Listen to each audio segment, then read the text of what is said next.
There's news just coming in. The National Green Tribunal is cracking down in wake of the alarming levels of air pollution in the National Capital Region. The NGT has asked for northern states to consider banning 10-year-old diesel vehicles. The Green body has also asked 4 states, especially Punjab, to consider withdrawing incentives, including free power to farmers burning stubble. Earlier, the NGT had asked authorities to deregister and impound all vehicles older than 10 years in the National Capital Region. Anindo is joining us live on that story, but is this implementation even practical? Because the kind of measures that have been suggested against farmers, for example, will not be even considered by the Punjab government, Anindo. Very true, Padmaja, and I mean, not only that, also to the advisory that has been issued by the 4 states, namely Punjab, Haryana, Rajasthan, and Uttar Pradesh, to consider banning all diesel vehicles that are older than 10 years. That is an advisory, mere advisory. That is not binding on them, so they'll definitely not work on that. And also they have the existing ban on all diesel vehicles that are older than 10 years. That is an existing rule. This is a Supreme Court order that has been reiterated by the NGT as well. So merely a reiteration or probably an asking for, as you rightly mentioned, burning of stubbles where corporate CSR can be roped in. These are issues that can be talked about by the NGT in one order. That sounds very fancy, but at the end of the day, how practical is that to implement, and whether there's a political will on the part of the state governments, respective state governments, to do that is the main question at this point of time. All right, Anindo, thank you very much for joining us. Of course, instructions given by the NGT, but it's the implementation that remains the critical area. Most of these instructions completely ignored for political reasons.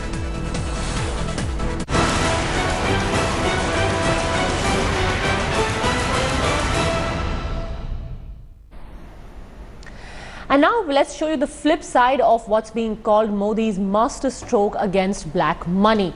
With the Modi government crackdown, action in the illegal currency market has also shot up. India Today's special investigation team exposes now an underground currency market which is profiting out of the process of demonetization, treating the clampdown on dirty wealth as a cash cow. Brothers and sisters, to break the grip of corruption and black money, we have decided that the 500 rupee and 1000 rupee currency notes presently in use will no longer be legal tender from midnight to night, that is 8th November 2016. India's surprise crackdown on black money.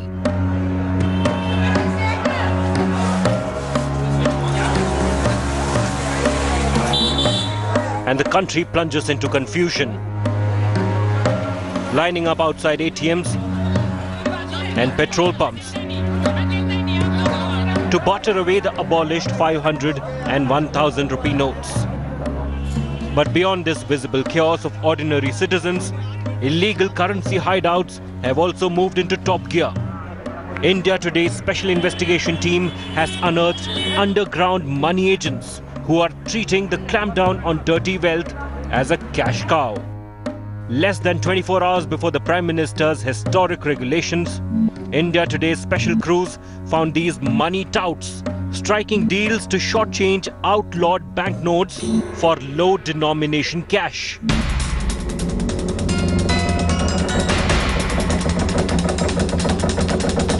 This is Manoj. India Today's investigative reporters met him right near the RBI building on Delhi's Parliament Street.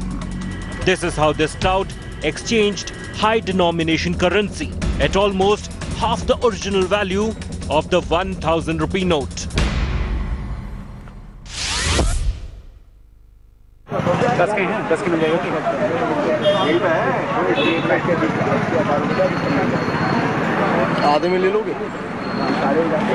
आदमी ले लोगे बोलो तो कराऊं 1000 के पास हाँ जी।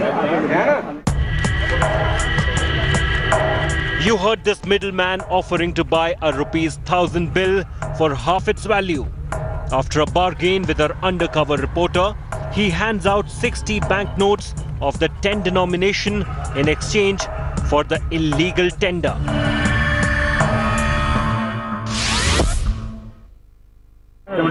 दस kilo 20 kilo कोई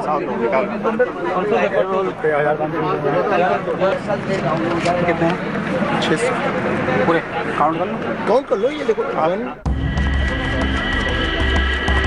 So you saw this deal happening near the RBI building in the national capital. But Manoj is not alone buying the revoked currency. India Today's team meets another broker in the same area. Sanjeev bought a 500 rupee bill for rupees 300.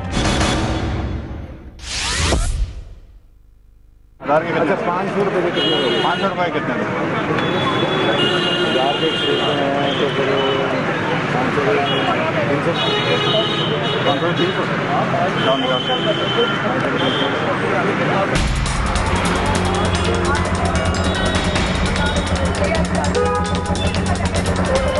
Next, India Today's crew meets this currency seller near Paharganj railway station.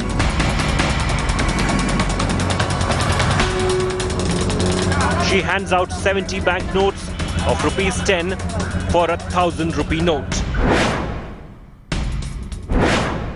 कितने पूरे हैं? 700 है देखो 30 तक निकाले 300 note निकाले अच्छा line से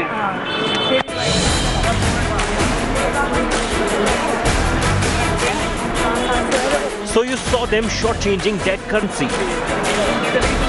And you must be wondering why these touts are in any case buying it.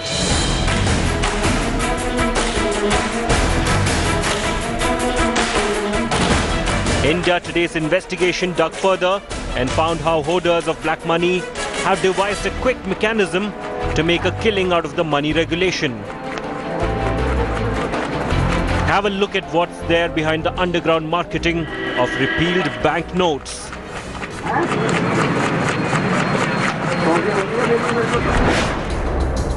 Lobbies of traders exempt from VAT are lifting abolished currency at almost 40% of its value from desperate sellers. India Today's investigation found they did not close their account books on Tuesday after Prime Minister Modi's stunning announcement. The plan went like this: hoarding the banned banknotes from market and depositing them back into banks to make a profit of as high as 30% after paying 30% in income tax.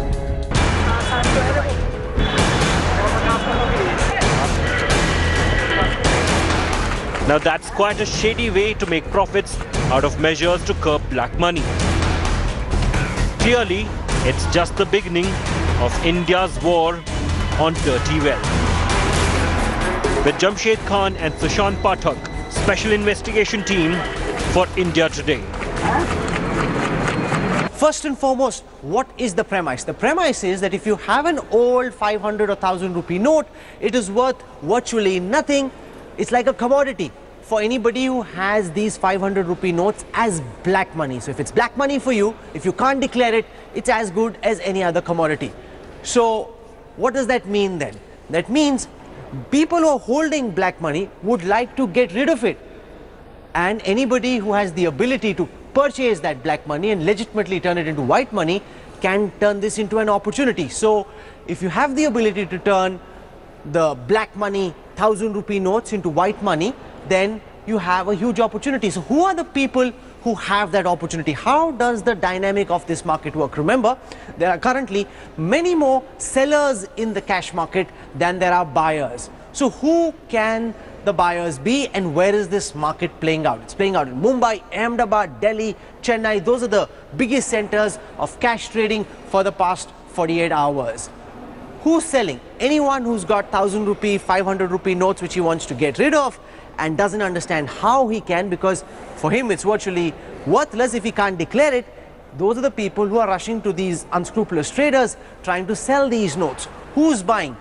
anybody who has the ability to turn that black money into white. So how do you turn black money into white? So if you don't pay VAT, for example, value added tax, and many traders don't. Traders who deal with sugar, wheat, pulses don't pay VAT. So they can take in this, even huge, big farmers, many of whom are traders themselves, they don't pay VAT either. So if you can take that black money and convert it, then you have an opportunity.